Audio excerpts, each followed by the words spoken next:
How to change nickname in Telegram group. If you have been using the Telegram application and wondering on how to change a nickname of someone in the Telegram group, don't worry. In this video, I will show you how to do it. So let's get started. First of all, open the Telegram application. Just like this.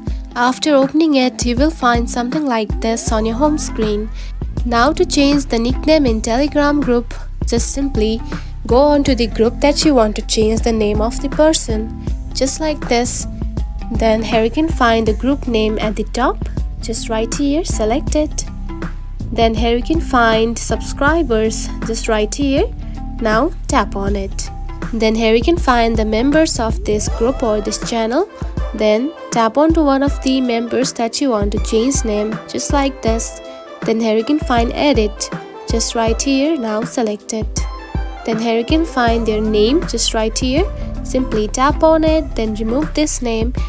Then simply add the nickname, just like this, or you can also add an emoji, just like this. Then tap on to done.